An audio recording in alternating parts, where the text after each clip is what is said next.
Thank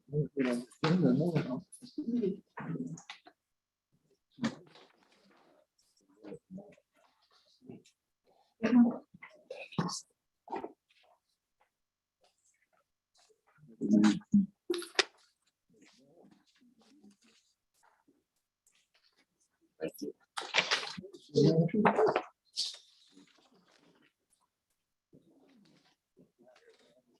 Oh, yeah, but there's about 3 in that workshop thing the other day. Good morning in progress.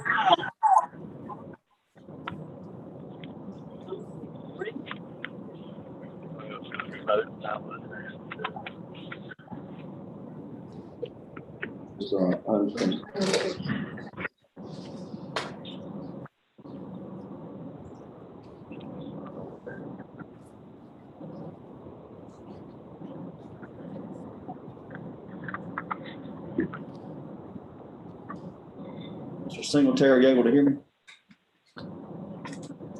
Yes. Thank you, sir. Mr. Benton, are you able to hear me? Yes. Thank you, sir. Mr. McCoy, are you able to hear me? Yes, sir. And good evening. Thank you, sir. Good evening to you both, all of you.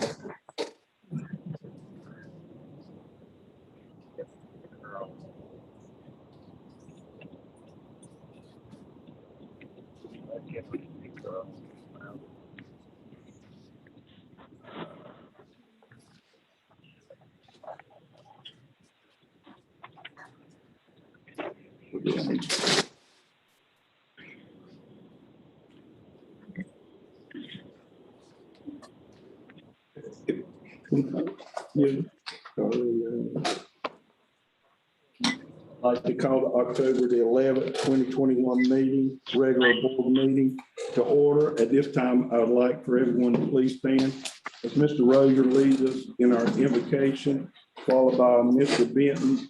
Sir, if you would please lead us in our pledge of allegiance.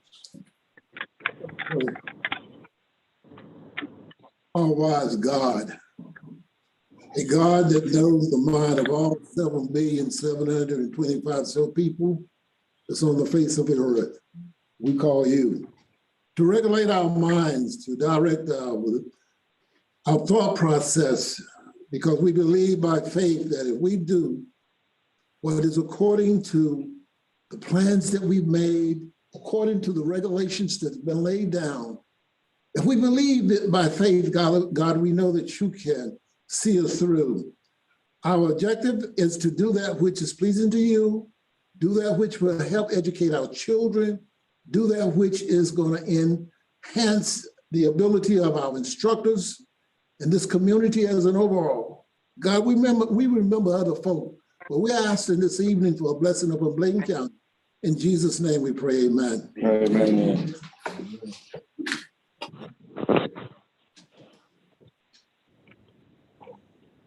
I pledge allegiance to the Flag. United States of America. and to the The republic Republic for which it stands, one nation, under God, indivisible, just for all. Thank you so very much.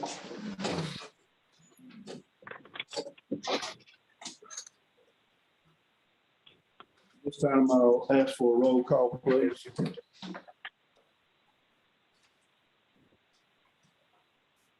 Please answer as I call your name. Roger Carroll, Here. Vincent Rozier, Here. Chris Carroll, here. Clark, Gary Rhoda, Glenn McCoy, Here. Dennis Edward, Here. Alan West, Here. Tim Benton, Here. Corey Singletary. Here. And we have all 9 present. Make note, please, that our attorney is present as well. Thank you very much. At this time, I need a motion to accept the agenda for tonight with one change. If the board would please allow me to add under action items, item number 9.04, and that is dealing with the chillers at East Bladen and Bladenboro Middle. If you would please add that to our agenda. It will be talked about by Mr. Worley in his presentation under information items, and we will vote on it under action items if the board will allow. At that point, I turn it over to the board. I need a motion to accept tonight's agenda. Motion to accept. I have a motion by Mr. Rozier to accept the agenda, and a second by Mr. McCoy. Mr. McCoy. Any discussion? If not, I yield to you.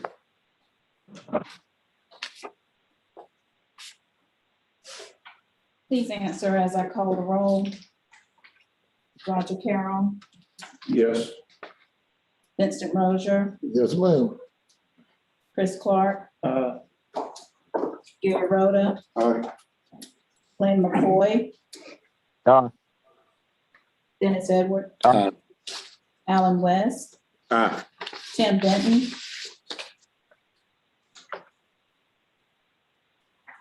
Tim Benton,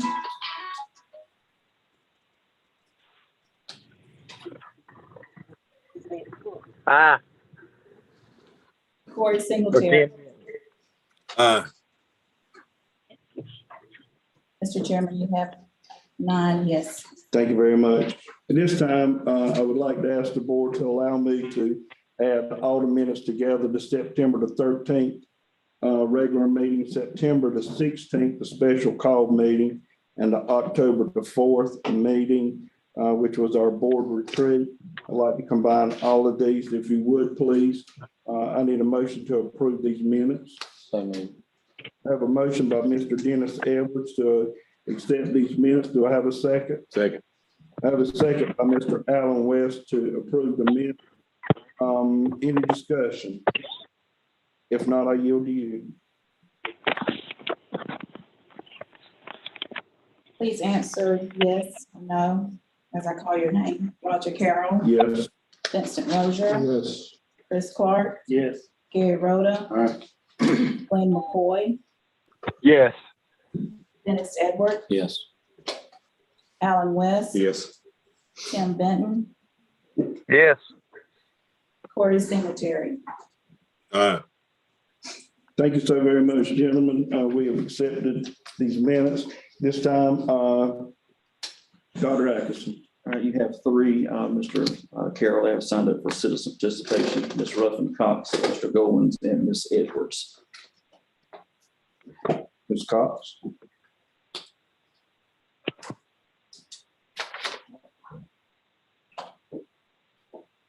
Good evening. Good evening. First, on behalf of the students and staff at East Bladen, I want to thank Dr. Atkinson and the board for reinstating our science and math positions. I'm also requesting an update on the status of purchasing books for our BCC students. The spring semester is rapidly approaching. Is this something the board is going to do to allow all eligible students equal access to the college classes? Finally, I'm continuing to advocate for our students and staff. I treat my students like they are my children. From 8 to 3, they are. I would not sit back and let my children go without help, as I know none of you would allow your children or your grandchildren to go without help either. I am the voice of the student and parent who feel that they do not have a voice. Because no one has ever done anything to help does not make it right. Our students are behind academically, and there are no resources or support services for our high school students. Teachers alone cannot effectively provide supplemental instruction and/or support to the students in need. That is reality. Mr. Goins and I have asked for the district to consider an alternative learning program that addresses the needs of students who are so far behind. An alternative setting is not just for behavioral concerns. Struggling students need a small environment where teachers can work with them at their level in a small group to help them attain growth. If we're not willing to embrace struggling students and give them the help they need, they will find other sources of support. In closing, change is uncomfortable. It entails doing things differently. My mama said, as many of your elders have said, when you know better, you do better. We know that what we have been doing is not working for the majority of our students. When are we going to do better? Thank you for your time. Thank you, ma'am.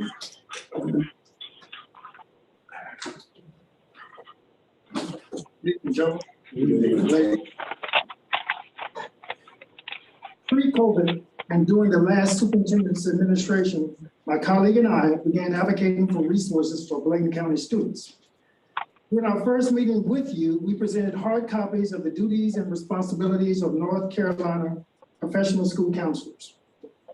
Our state evaluation mandate that as professional school counselors, we are to advocate for students at the school level, the district level, and the state level if necessary.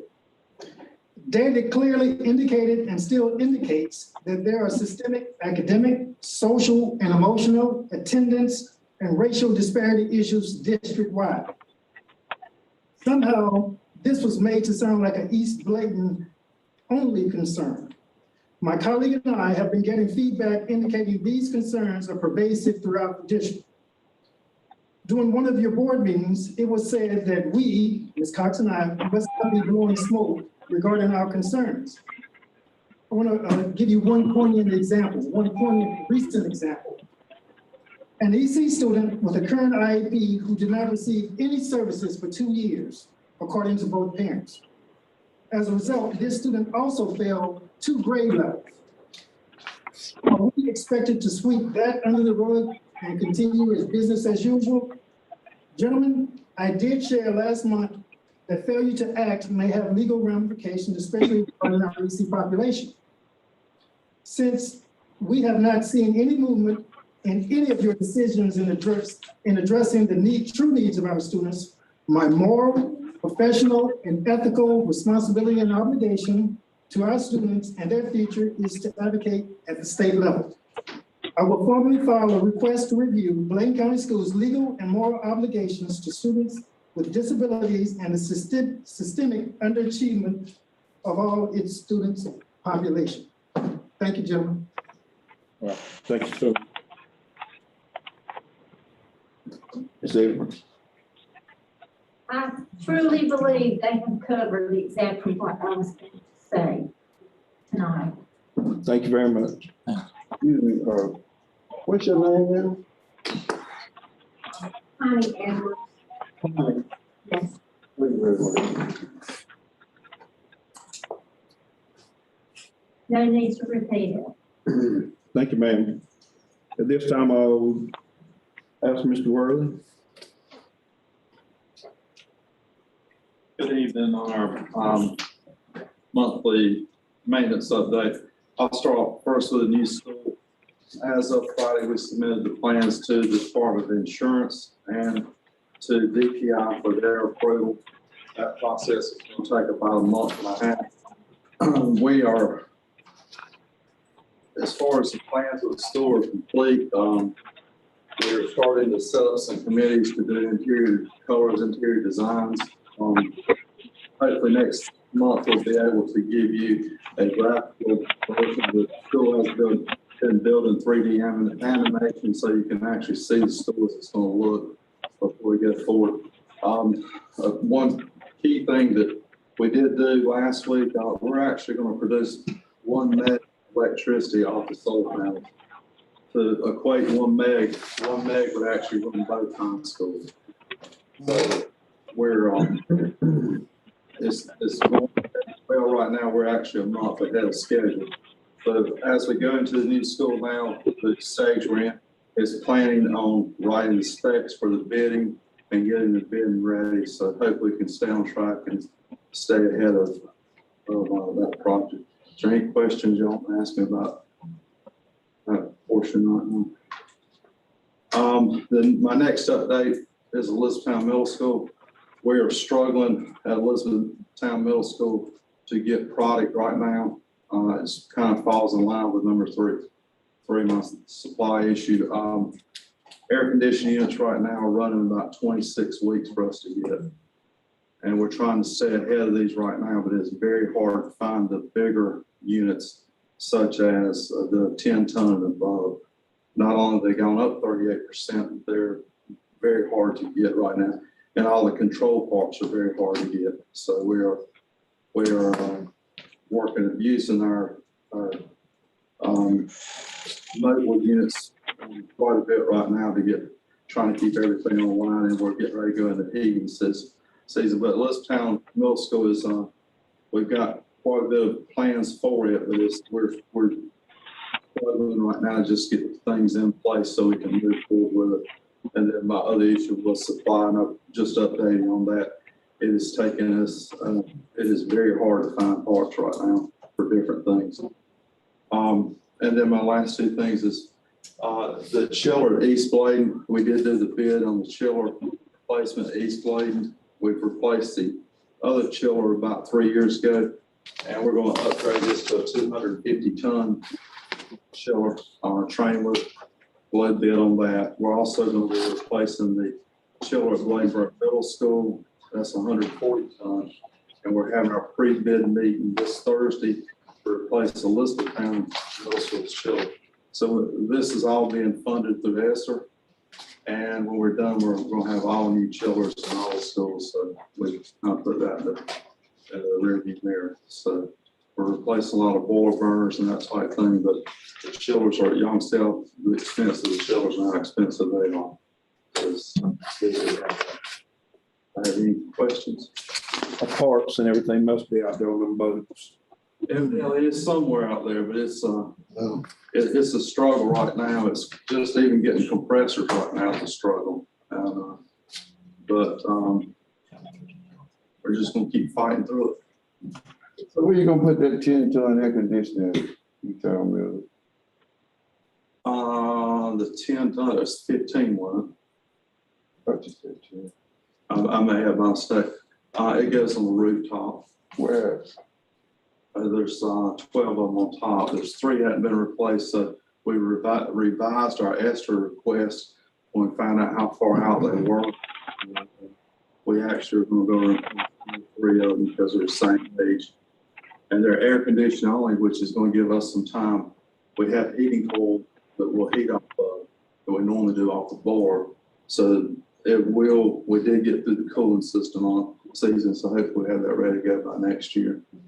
But as we started seeing what the lead time was, instead of replacing one and another one go out during that period, they're all the same age, and they normally have a track record that they have a certain lifespan, and when that goes out, the other ones will follow behind that as well. Any more questions? Thank you, sir. Yes, sir. Mr. Heaney.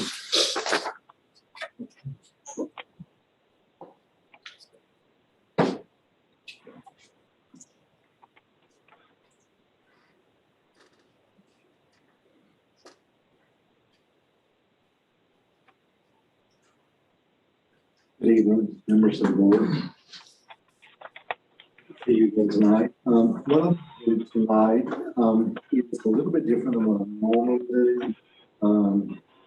Because the last couple of times that I've come before you, I've given you a historical view of Bladen County, if you will. But what I want to report on tonight is the COVID situation that we're in now, then also comparing what was a normal year, if you will, then also looking at state data and kind of drawing some conclusions for the group to move forward. So if you look in your handout that I gave you, the first page is state data, and that's just the average of everything in North Carolina. And you'll see the performance composite for North Carolina as a whole during the COVID-19 pandemic last year was 5.4% proficient, and that's for everything, grades 3 through 12, whether it be elementary, middle, or high school. And you can go all the way across and you can see what the different subgroups are. The ones in the red shading are those disadvantaged subgroups, and then the ones are in the yellow shading are the ones that are not disadvantaged, if you will. But you see the COVID situation, the pandemic did not just have an impact on Bladen County, but it truly was statewide. And I really want to stress that those numbers are children. Those numbers are children. Across the state, we are really suffering, and we got to close the learning loss. If you look at the next page deals with Bladen County data. Go down.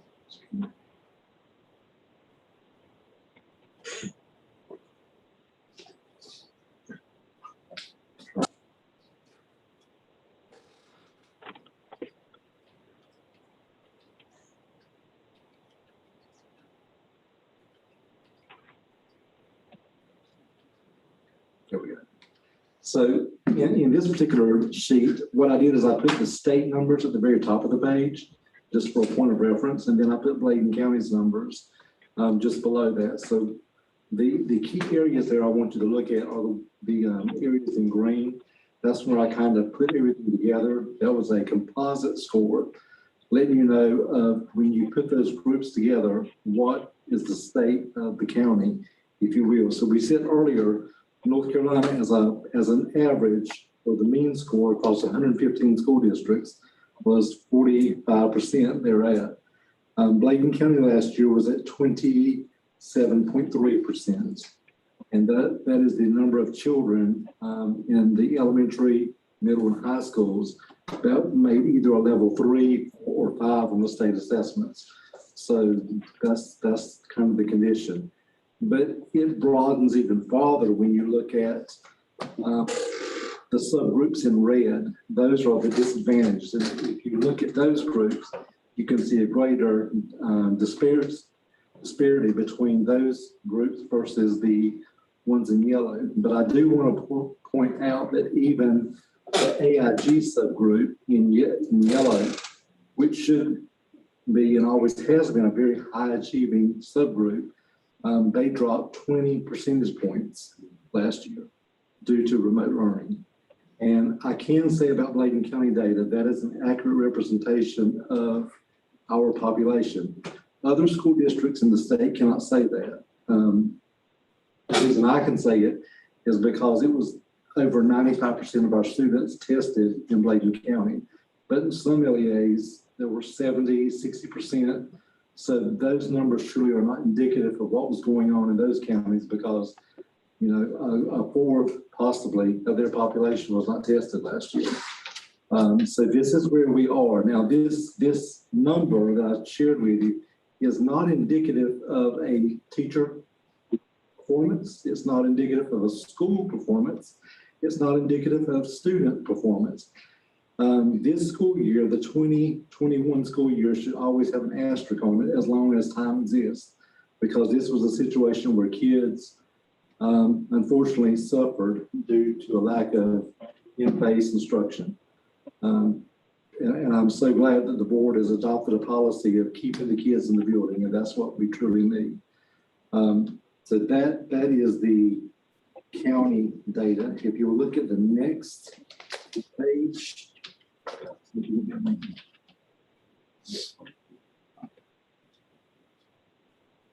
scroll page. Let's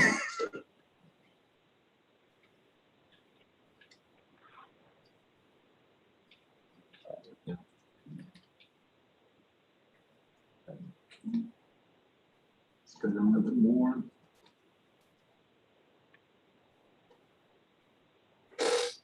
So this page talks about the federal designations for school accountability and what we're facing. And if you notice, right now we have schools that are identified as TSICU and TSIAT. And those designations, the CU means consistently underperforming. So those are subgroups that are consistently performing below where they should perform. And it's not just a 1 year difficult problem. This was all the way back in 2018 when this became a problem.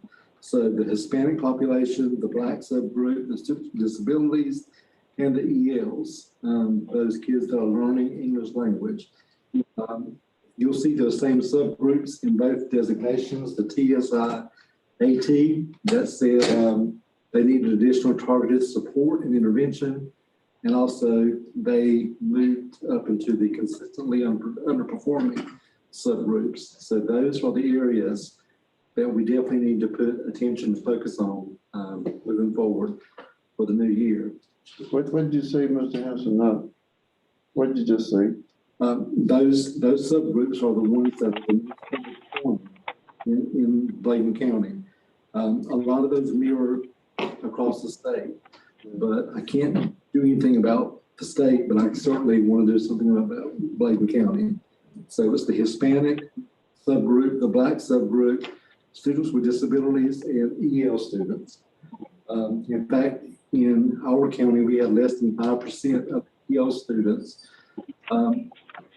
for as meeting their language acquisition skills. And that's nothing about an EOG or an EOC. That is, did I make adequate progress learning the language last year? And less than 5% of those students, and that's over 300 kids in our district, met that goal. So again, those skills that are so paramount were not able to be taught and that were not able to be mastered through online learning. So the quicker and the more diligent we are in keeping kids in the building, the better off they'll be, bar none. All right, so we do not have any CSI schools. The next page is the one that's the most telling because, some of you were talking about the state helping us out at your last meeting. And I kind of want to give you some state data in addition to what I did earlier. Yeah. There we go. All right, so if you notice on the far left, that was the last time that we had a really strong academic year, if you will. In other words, we had 100% in-person learning. We didn't have a major hurricane that blew us off the map. We weren't underwater that year. It was just a normal year, if you will. But then next to it, we have the COVID year. And then I put the state beside it. But now, if you look at the graphics I have here, these are the state percentages of the kids that scored proficient on both reading and math. And then I gave you to 13, 14, 14, 15, 15, 16, 16, 17, and 17, 18. Now, the state's model of improvement is MTSS. And the MTSS process says that the curriculum itself will sustain and support 80% of the population in the building. You can see by looking at state data, not Bladen County data, the MTSS process is not sufficient to support teaching and learning in the buildings at the state level, much less at our level. If you look at our grade, there's not a single grade when you look at state average data that is at the 80% threshold to say that those kids, the curriculum itself is serving 80% of the population as it should. So what does that tell me personally? That we've got to do things differently than what we've done before. When I look at the schedules of the buildings, I see a lot of intervention little blocks that the principals have tried to put in place, but all that's doing is spinning wheels. You're not going to be able to fix the problems with 15 minutes. And what I suggest that schools have received money from ESSER that they can attack learning loss. I suggest that we pay our teachers, pay them to tutor after school, so that not only can they do more in amount of time, but pay them by the hour, and they could accomplish more for the district than in 15 minutes every day. Give them enough time to do what they need to do. Because if we continue following the state's model, I don't think that's going to support Bladen County students very well. Excuse me, Mr. Henson. Yes, sir. So are you saying that the teachers that's teaching that child tutor him after school? My recommendation would be if a principal wants to have a strong intervention block during the day, if you have identified students that need extra help, I suggest that we pay teachers. No, I'm saying that that teacher in that classroom is teaching that child tutor him after school, not go get somebody else to do it. That, I don't really have an opinion on that. You really, as long as the teacher's certified, they're highly qualified to teach. I mean, I don't have a problem with that. Yeah, but he's the one that can identify the problem there. I mean, the principal could make recommendations on who should tutor and who should not tutor. But That's just my thing is, if we want to see some change, we got to do things differently. And doing 15-minute blocks a time is not going to do anything to move the needle. And at the same time, teachers are burned out. They can't do more and more and more and more. You need to pay people to do more and more and more if you want them to do it. And we're in a very special time where we have money available to do that. And schools have budgets, and I think they should really earmark that money to closing the achievement gap of the kids, especially while the money is there. It won't be additional that the district has to come out and shell out and ask teachers to do one more thing. Because if we continue following the state model, look at what we're going to get. Dr. Henson, can I add to, we are discussing that tomorrow on our principals meeting to talk about this supplemental tutoring and options there for that. So we like they share, we do have money set aside in ESSER that are direct to the school that can support this. So that's definitely a great opportunity to do that. So, But also, let me go back to what Mr. Rhoda was saying and what you said, Mr. Henson. Our teachers are burnt out. So it would possibly be, yes, if, excuse me, if they wanted to or could, yes, but we also got to don't hold it against them. I've got to have time off. I've worked. I've got to have time off. That's where we need to look on the outside. I understand what you're saying. She identified. She should be the one that could, but at the same time, we've got to understand that they're overworked, just like you said, and they are burned out. and I think, Well, it would be a volunteer basis, Yeah. right, and you can look at multiple options there. It could be teachers were able to, they could. Other teachers at that building that might have strengths in certain areas could. It could be folks on the outside. So we have a lot of flexibility in how that's targeted, and that's across the board K-12. So that's not just for elementary, that's across the board for all the schools. So something we're talking about, that's brought about the high school, that could be another the high school level as well. And we've seen some areas that are needed, especially when it comes to one of the biggest things we find, I think a lot of times is students are struggling with reading, and that's a lot of the issues they're having even in high school, because you're not going to perform those other academic areas if there's challenges there with the reading. So we're blessed to have this opportunity. I think it's a great for us to really embrace it and think out of the box. Give our teachers an option if they would like to. Also have others that in the community, to put that out there and get get folks that would be willing to do that. And we have a source of being able to pay them through this ESSER money. So I think it's a great use of it. So that was my main thing that I wanted to present to the board tonight. Not just give you more numbers to look at and kind of mull over, but to think if we keep on doing what we've always been doing, we're going to get the same results. And see, we've been following the state's model for years now. It doesn't seem to be working that well. So maybe we should build capacity within our district to support our students, because who knows our kids better than the teachers who work with them every day. That's just what I have. Any questions for me? And I gave you a breakdown of all the schools. If you want to just go through there and look at it, the key thing that I would point you out to would be the areas that I've stated in green. That's the composite for that school in that particular domain, that content area, either reading, math, or science. But I'll be happy to answer any questions if anybody has any.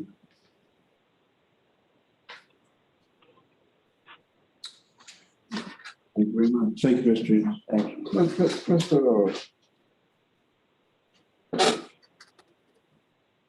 Mr. Carroll, should I go back and ask Mr. Worley a question? Yeah.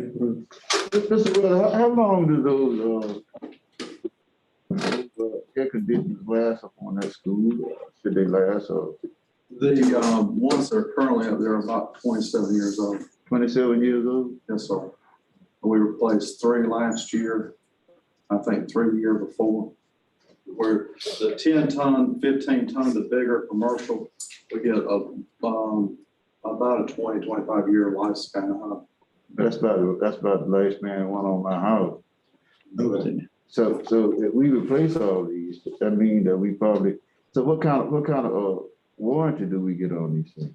The air conditioners come with a 10-year compressor warranty, and then a 10-year parts warranty as far as the electronic parts. We don't really have that many problems. Where we've run into problems in the past with air conditioning units, about 25, 30 years ago, Blaine County bought a whole lot of air conditioners at one time, started converting all those schools. And we've, since I've been here, it's like we've hit the end of life of all of them. Now the chillers, you're usually about 25 years as well. Boilers, we've got 40-year-old boilers out there, but we've changed the burners on them. And we changed some cells when they break. But the reason I'm asking, Mr. Worden, because, sometimes it's important to know that, because if we're gonna try to fix some more stuff or get some more stuff done, I mean, we probably won't have to think about that for a while. We've got 480 air conditioning units in the school system, and those go from anywhere from 3 ton to 250 ton. We lose about attrition lose about 2.25 per month at end of life. That's kind of what I try to look at. And we've got controls in now that we should be finishing those in spring where we've redone all the controls. We can actually start seeing motors going out by the amount of airflow we've got. We can see compressors and that type thing. It's giving us a lot more information now than we used to have as far as what the lifespan is, or we're starting to track problems. We're also implemented or in the process of implementing new software that will actually, after 3 years, it will start predicting when a unit goes out by the amount of service on it. So we're trying to get as far ahead of the curve as we can, because it's a big part of the maintenance budget is the air conditioning. Boilers are usually one real big hits all at one time. They're usually $100,000 for air conditions, or can run anywhere between 10 and 25,000, depending on the size of them. Some are smaller. They have a lot of units that are the wall units. Those don't seem to last as long.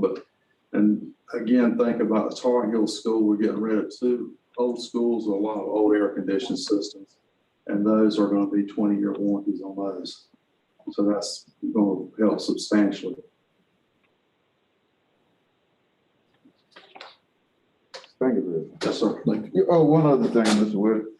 Did you get Mr. Packer's? We've had it working for about 3 weeks now. Okay. Nurse Lanier. Good evening, everyone. I'm here this evening to review the COVID testing program we are getting ready to implement in our schools.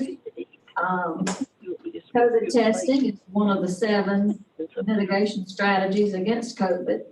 The other 6 that we have implemented currently are indoor universal masking, vaccination, hand washing, covering coughs and sneezes, staying home with infectious illness, and regular cleaning of our buildings.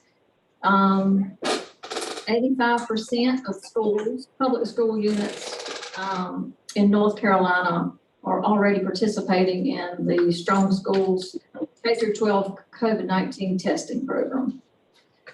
So the testing vendor that we're going to use is Mako Medical from Raleigh. Mako Medical is funded through North Carolina DHHS with federal funds. So there's no cost to our school district. They provide end-to-end testing, which means they send their own staff into our schools to perform the testing. If there's any follow-up testing that needs to be done, their staff will go back into the schools and perform that testing as well.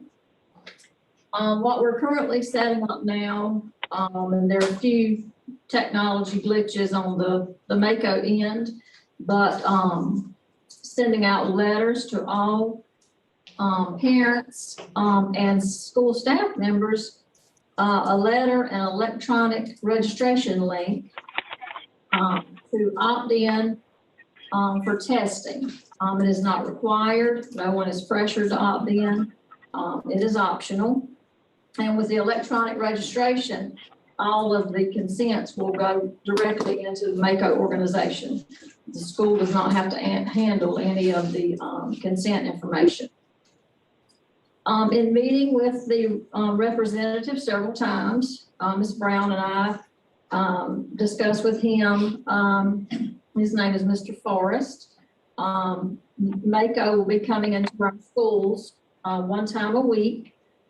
They plan the date, the location of testing, storage of supplies, all of the logistics with the school principal. School principal is the #1 point of contact. And the type testing that they're going to do, and it is CDC recommended, it is going to be the PCR test, which is the more accurate of the two tests. You have PCR and the rapid test. PCR is the more accurate. And their protocol for schools, when they are testing large volumes of individuals, they perform what is called pooled PCR testing. If they have 100 individuals who have opted in for testing, either students or staff members, they will swab all of the individuals, and 6 swabs go into one testing tube. That's how they saves time, money, shortage of some tests now. And they have done this at universities, throughout the ACC. They are in all over the US, this company. But anyway, so they have a 24-hour turnaround on the testing results. So if 1 tube of 6 is negative, then all 6 of those individuals are determined to be negative. If we have 1 tube come back positive, then the Mako representatives come back to the school and they will retest those 6 individuals to determine if there's 1 or more of them who's positive. When we receive a positive result, the parent is notified through Mako, the school staff member is notified, and the school principal is the first point of contact. And with a positive case, the principal will notify the school nurse, and then we follow through with the normal protocol of isolating individuals at home, determining contact. This type testing is recommended for individuals without symptoms. It's a proactive method into picking up COVID cases before we become symptomatic. And so that's pretty much the program. We hope to have it hopefully by the end of the week, all the information sent out, and we'll see, how many opt in and how everything goes with that. I've pretty much covered, the majority of the basic information about it. Do you have any questions? Can you ask for a COVID test anytime? Not with this program. It is not for symptomatic students or staff members, Mr. West. Anyone with symptoms does not need to be in the school building. They need to go home. They would have to get testing outside of the school system, because that would be a risk of everyone being exposed to that individual. But I mean, if I'm just asked for one and I'm not symptomatic, Do I get one? You would have to initially opt in. And then you would be available to get one when they come in every week. But just to randomly. Do they come in weekly? Is that? It'd be weekly Okay. testing. All right. So if you had. So if they come in that week and I say, well, I want to get tested, I can get tested. Well, if not, unless you opt in. You just can't randomly walk up and say, I'd like to get tested. Yeah, okay. So if we, say if you're testing 6 at a time, putting them in a tube, and one of the 6 come positive, are those 6 students gonna be quarantined until you determine, like you said, once a week, which student was the one that was? No, they will not be quarantined. They're not having any symptoms. No one will be quarantined.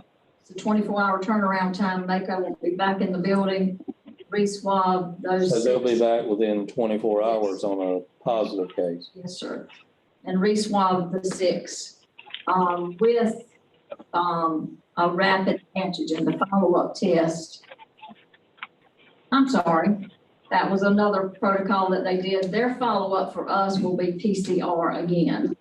That was the test that Ms. Brown and I prefer because it's the more accurate of the two.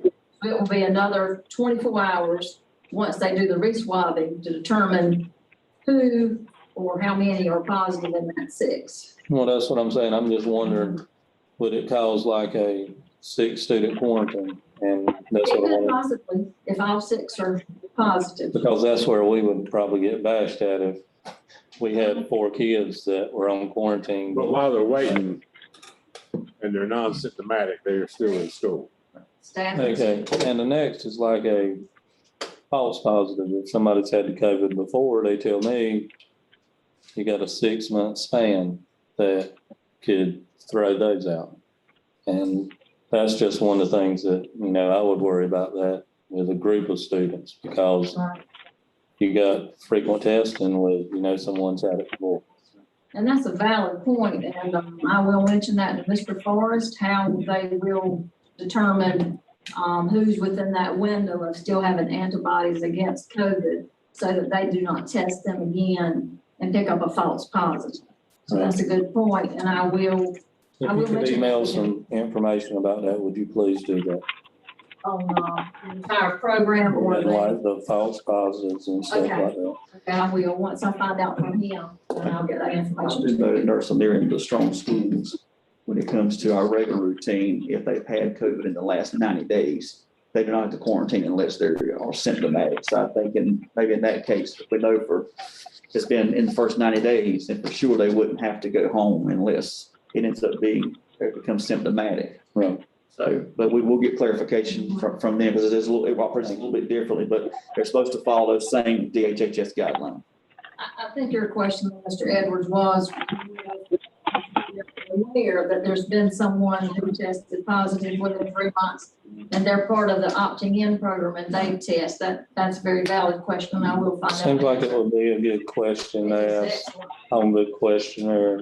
Yes, and it could be, so. If I could also add too, as a part of participating in this COVID-19 testing with DHHS and Mako, they will be providing the district supplemental funding to do contracted nursing. So that's where we talked about a need for nurses. They will be assisting us with that. We'll be looking at the same group we contracted nursing assistants with.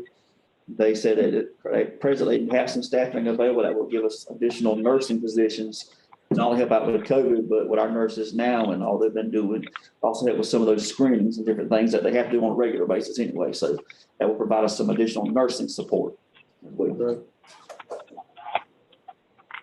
Thank you. Thank you. Thank you, ma'am.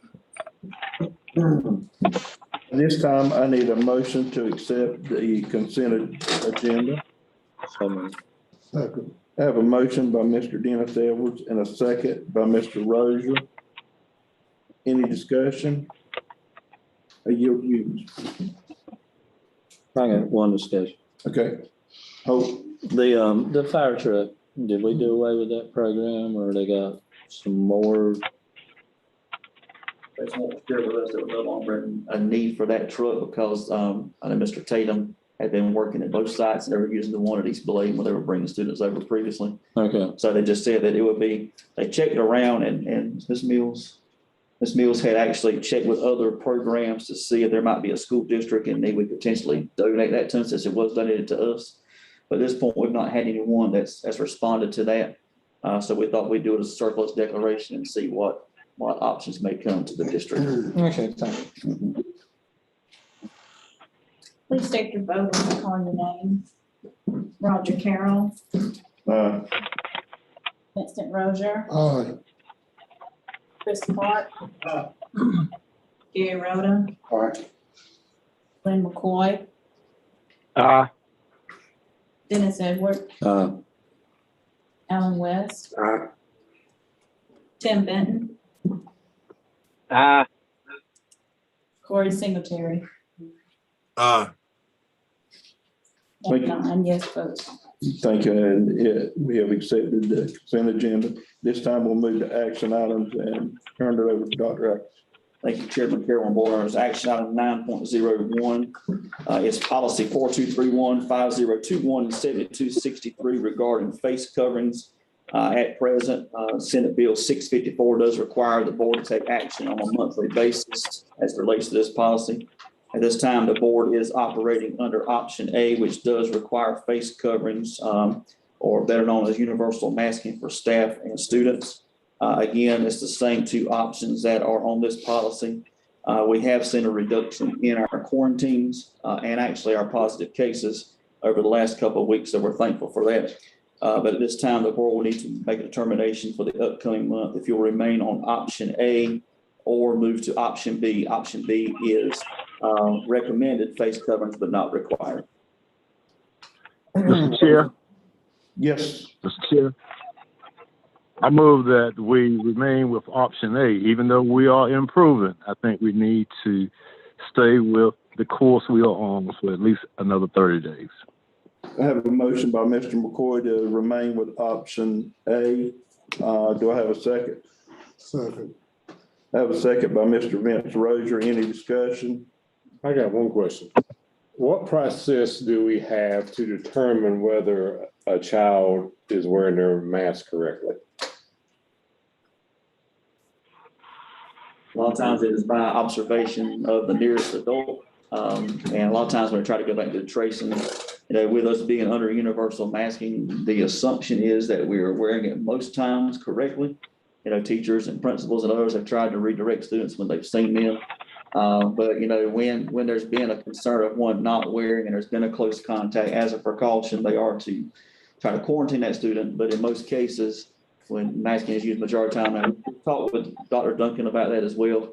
Obviously, all of us from time to time will pull it down, grab a drink, or from time that's just a human nature habit. But the goal is to try to have them on as much as possible with universal masking. But again, a lot based on observation from nearest adult or ones that's not wearing it at all. But again, try to go off the mostly assumption that it's being worn universal masking. But if there's observation that a child has not, then we have to look at the close contacts on that. So if we don't know, we're assuming that they are.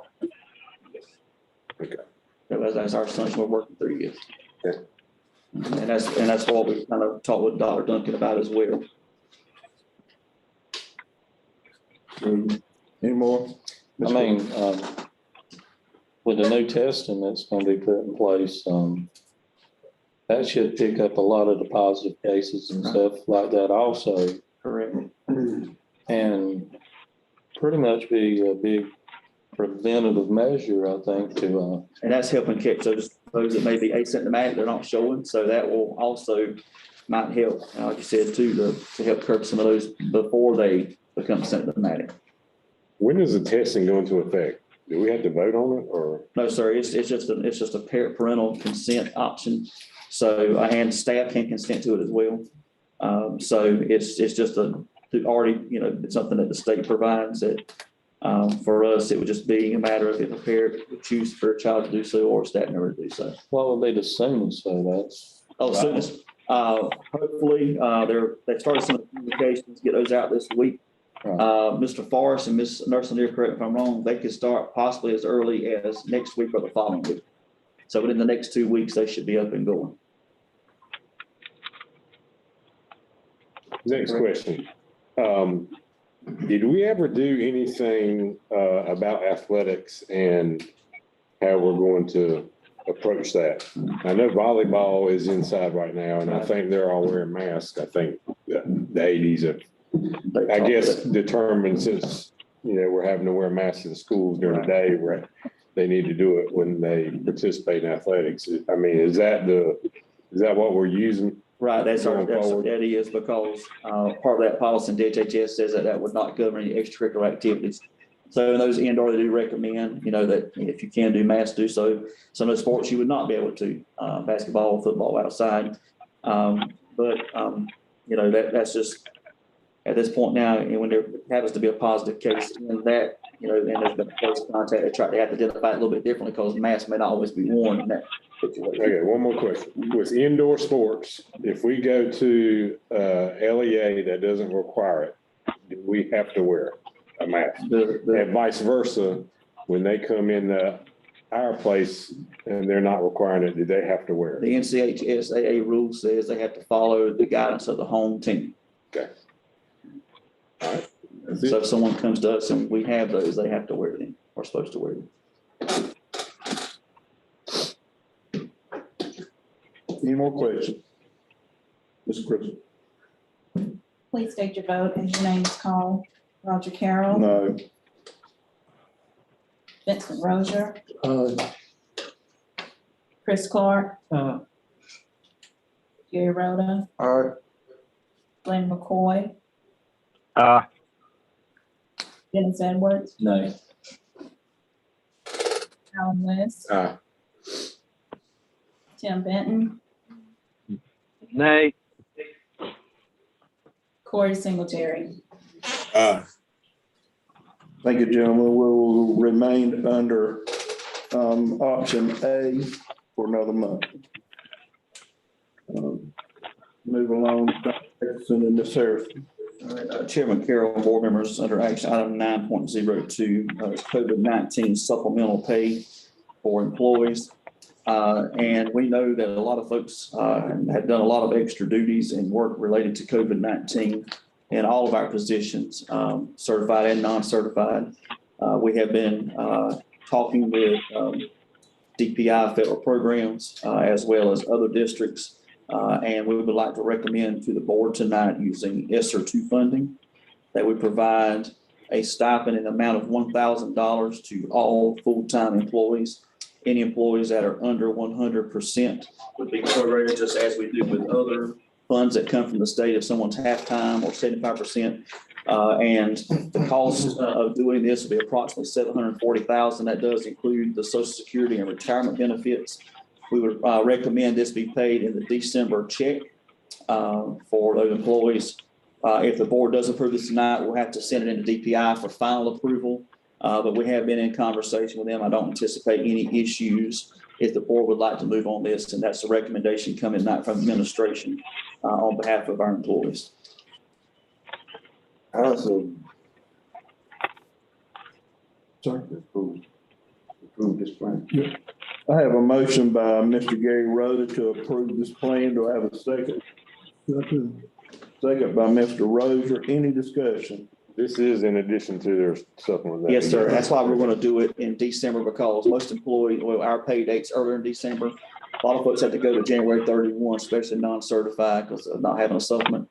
And this may be something too, I think we could look at potentially again in the spring as well. But we want to go ahead and at least get this tonight. We thought it'd be a good faith effort on behalf of all of us to show our appreciation to everyone for a job well done for these difficult times. Good.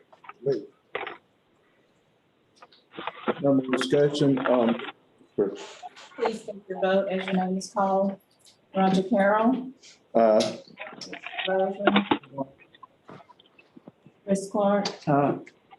Gary Rhoda. Glenn McCoy. Dennis Edwards. Alan West. Tim Benton.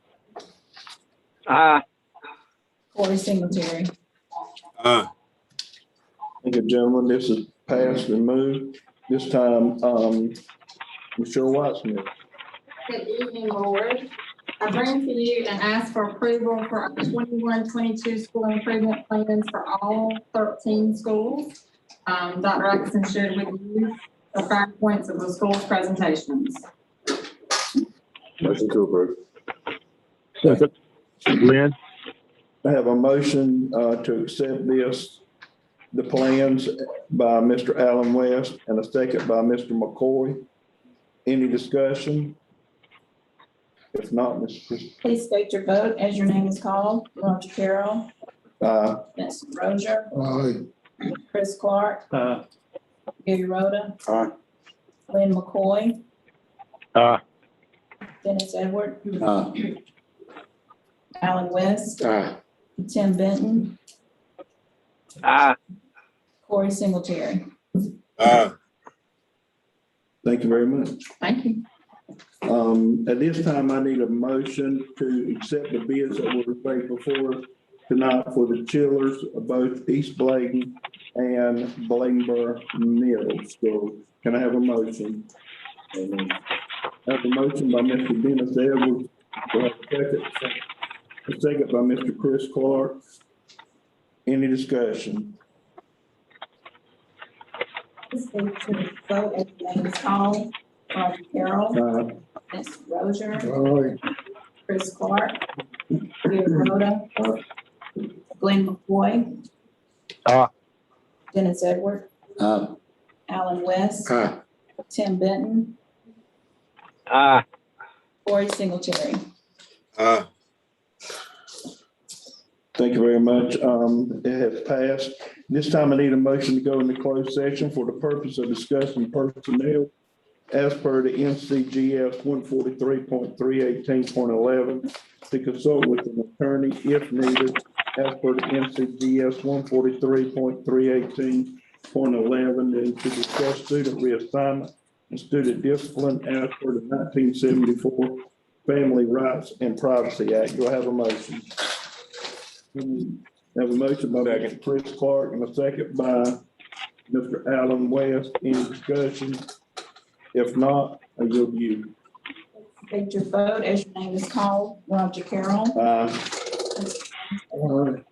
Chris Clark, Gary Rhoda, Glenn McCoy, Aye. Dennis Edwards, Alan West, Tim Benton, Aye. Corey Singletary.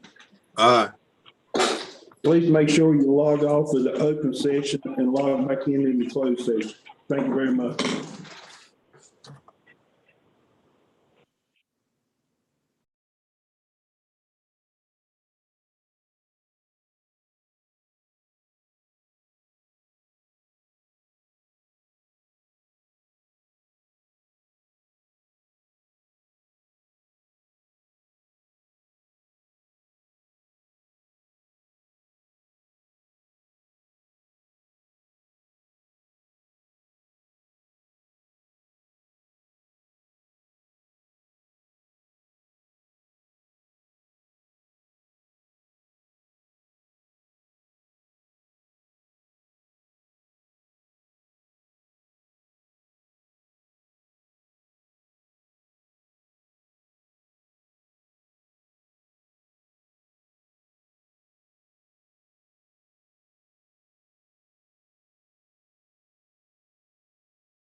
Recording in progress.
We'll go on, make it between.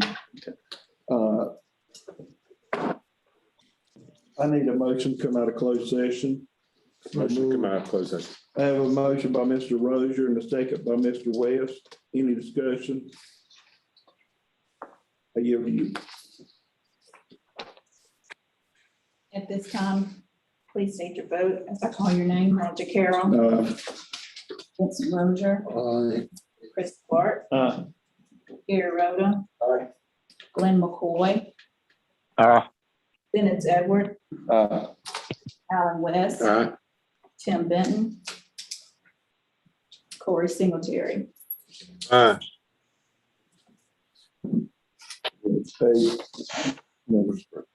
This time, Dr. Beatty. I recommend that you approve personnel list action item A. I have a motion by Mr. Dennis Edwards to accept action item A. Second. I have a second by Mr. Alan West. Any discussion? Please state your vote as your name is called. Roger Carroll. Vincent Rozier. Chris Clark. Gary Rhoda. Glenn McCoy. Dennis Edward. Alan West. Tim Benton. Corey Singletary. Now 8 yes votes. Thank you, ma'am. A has passed. Dr. Beatty. I recommend that you approve personnel list action item B. I need a motion to accept personnel action item B. Second. I have a motion by Mr. Rozier and a second by Mr. Clark to accept action item B. Any discussion? Ms. Chris. Please state your vote as your name is called. Roger Carroll. Vincent Rozier. Chris Clark. Gary Rhoda. Glenn McCoy. Dennis Edwards. Alan West. Tim Benton. Corey Singletary. Yes, 8 yes. Thank you very much. It has passed.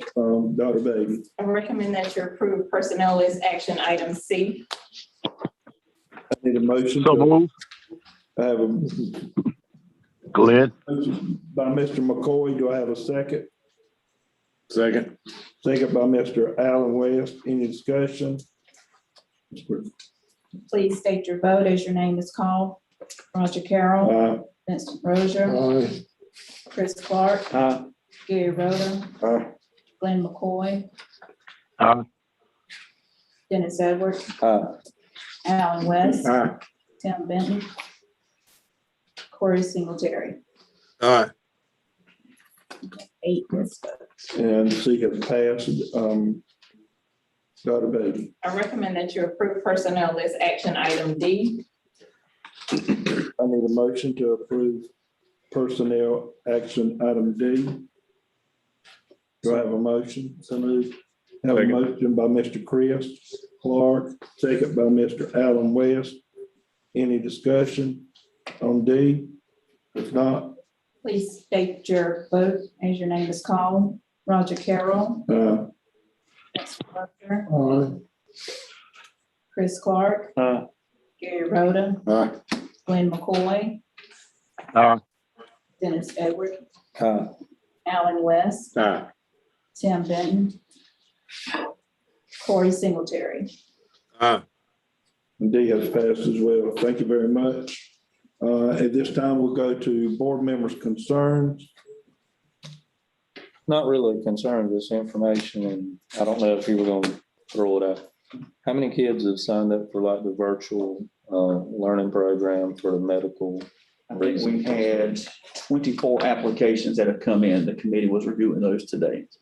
Okay, thank you. Yes, Dr. Atkinson, we had talked about the booster clubs in the schools. I just want to know, Mr. Grady, are those booster clubs entities of the school? No.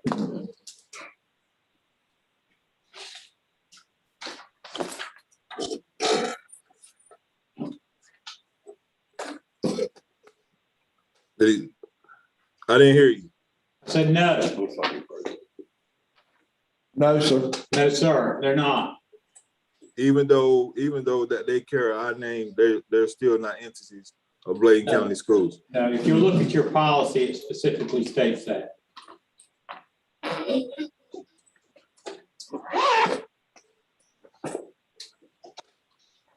other concerns? Yeah, there's been a lot of talk about alternative settings. And, you know, it's something I sort of said in the board retreat that I think that's something that we need to look at. I would like to charge our administration to really dig deep and look into alternative settings for our district.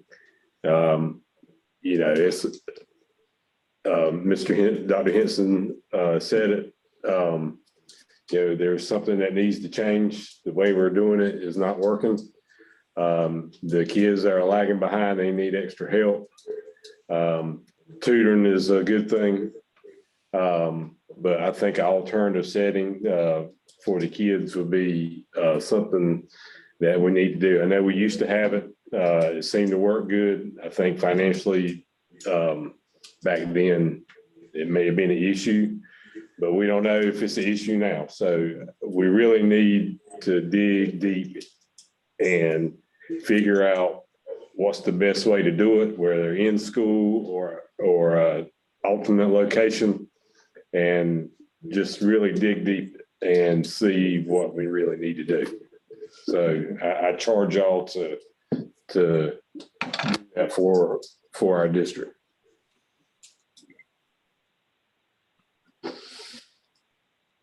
Sounds like Alan would head up a committee on that. I'll head it up, but you know, we need information first, so. Yeah, I would recommend it. I'm sure there's a bunch of board members that'd love to be on that committee, so.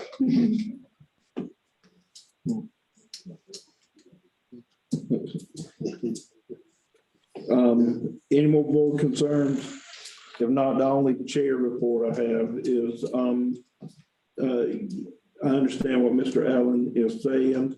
Mr. Henson, the groups that you listed, I understand that, yes, we do need to make sure that we do all we can for these children to try to catch them up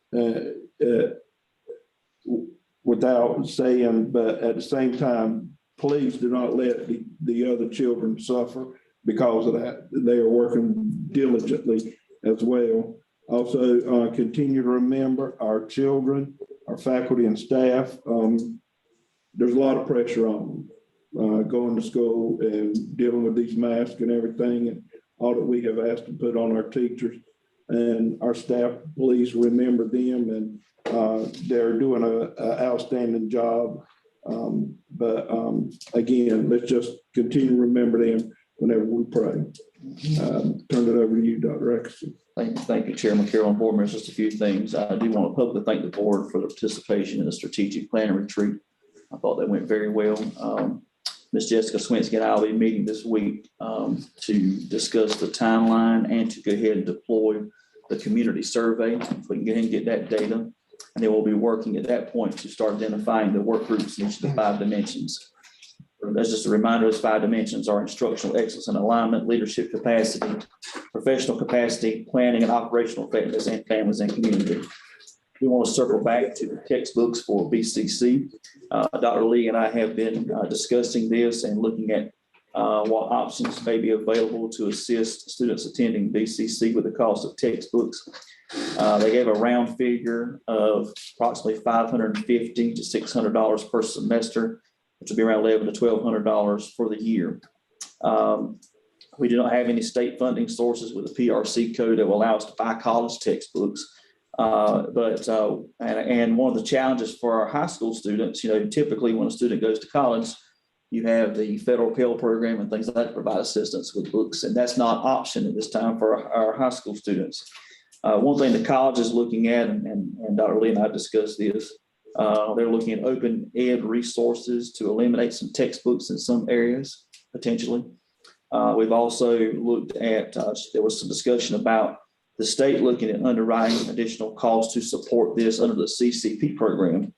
But one thing that BCC has is potential of a couple of scholarship programs they had used in the past that may be redirected toward this. And also she and I have discussed potentially developing a proposal once we get information from that to see if we can solicit support as well from our county commissioners to do this as something to be a county initiative for all of our high school students in the county. So we have been discussing this, and we're hopeful that we could potentially have some kind of proposal in place, or at least be able to get a plan to get us through the spring semester, to give us even more time to study this, but addressing those needs. I know we're about at the point now where they'll be registering for those classes at BCC. That'll give us an idea of what students and what courses and what that may be, so that gives us a little more accurate. But that is something we are actively meeting and addressing, and potentially may have something for you all at the next board meeting to at least address the spring semester and give us time to work through some of these others. But at this point, our only source would be to look at a local budget for that. And again, that's why Dr. Lee and I are both in support of this endeavor between the college and us as a board and district to look at trying to bring this to fruition. Our advisory groups have been established. Our school level committees have already started meeting. Our staff advisory committee met on last week, or actually a couple weeks ago, September 28th.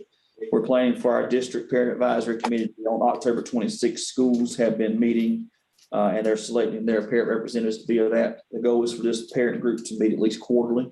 And again, that's going to be an important part of our strategic planning process, as well as opening up that communication as a whole.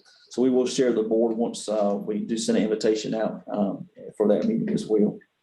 As a reminder, this Friday is a required teacher workday. We will not have any school for students on Friday. I've shared earlier, we have been pleased to see some reduction in our COVID positive cases. So we're very thankful for that. I've shared with some changes in the guidance with you all concerning that. As you all know, there's been a lot of concern about safety in schools across the board. We've had a lot of things that have happened. I am happy to report that we did purchase metal detectors. They are in place at our schools, so we're thankful for that. There are some other areas where we'll need to add some additional ones to cover some additional interests where students and visitors may be coming. We also, Mr. Worley and his team, Ms. Brown, been working to also add additional security cameras in our schools. So that is definitely something that's going to help. These are some things that were brought in our safety assessment. So we want to make sure that we're being proactive in these things as well. I do want to remind the board, we just received notice last week that they are planning the North Carolina School Boards Conference to be on Thursday, November the 11th, which is actually Veterans Day, and the 12th. And if you are interested in attending that conference, it will be in Greensboro. If you'll let Ms. Johnson know so that we can make those arrangements for you. Also, finally, I want to share with the board that Mr. Grady has been working on. We have a template that we're working through for a contract on SROs, and we're hopeful to get that drafted, share it with the sheriff's office, and then potentially bring that to you all for action at the November board meeting. That's all I have, Chairman Carroll. Board. Thank you. Miss Newton's job, are we gonna hire somebody to do that? Yes, sir, that vacancy has been posted. Yes, sir. This time. Dr. Mr. Curl. Yes, sir. Just to reflect on something what Jason said. We're gonna take action on the SRO contract next board meeting. We need to find out where these funds went to before we even sign the contract. Where have these funds in the past went to before we even give them some more funds? I think you're looking into that. We need somebody to come talk to us. Sent that and, the expenditures, but, we've requested someone from the sheriff's office, but they have not to attend at this point. I can ask again, but. We'll ask again, Mr. Singletary, to see if somebody will come. We can't make them come. All we can do. But how does that reflect on our sheriff's office? Well, right now we probably got two and a half SROs in our school, and we're gonna sign a contract. Sign another contract for SROs that will not be in our schools because they don't have any, but we're gonna sign another contract to give them more money. I understand what you're saying, Mr. Singletary, and that's why before we sign the contract, we're gonna make sure we have SROs, not bodies, SROs. That's what our contract is to reflect on. I understand what you're saying. And the contract, and we shouldn't sign no contract unless everything in that contract, we need to approve it. Everything in that contract needs to be thorough. And Mr. Secretary, that's what we're actually looking at. This is a template that Mr. Grady has from the UNC School of Government that outlines all the specifics in that. So we want to make sure that we address everything in terms of number of positions, how that coverage is taking place, if there's someone that is out, all those provisions will need to be in that contract to clearly state what that's going to be. And I think that will hopefully clarify where we are in terms of positions. So that was, I think, the board's reflection last time was we needed something a little more concrete than just that letter statement on there. So we'll be able to get into more specific language. So that's our goal. We have that a draft from them. We've got to obviously work through that to make it specific to Bladen County because there are some things that govern larger LEAs. But to have that in place where it would detail all of those concerns and specifics that need to be outlined in there. Could we see the template before he does the contract? Yes, we can share it. They're going to share it with us next week. We've got the next month. Not the contract, the template. Oh, we can send that. We've got to just put our district information in there, which won't take us long, and we can get that to you all to just see before we present it to them. But we would not execute anything obviously till you all took action on that next month. I would say, Mr. Rhoda, that is not necessarily the final draft. I mean, that's. I understand. But it is something that I pulled down from the school government for us to start looking at. Just a starting document. Yeah, and I can send that one to you right, this evening, board. I need a motion to adjourn. Motion by Mr. Allen West, and second by Mr. Rozier. Any discussion? Yield to you, Ms. Christie. Please state your vote as your name is called. Roger Carroll. Vincent Rozier. Chris Clark. Gary Rhoda. Lynn McCoy. Dennis Edwards. Alan West. Tim Benton. Corey Singletary. You have 8 yes. Thank you very much. We are adjourned.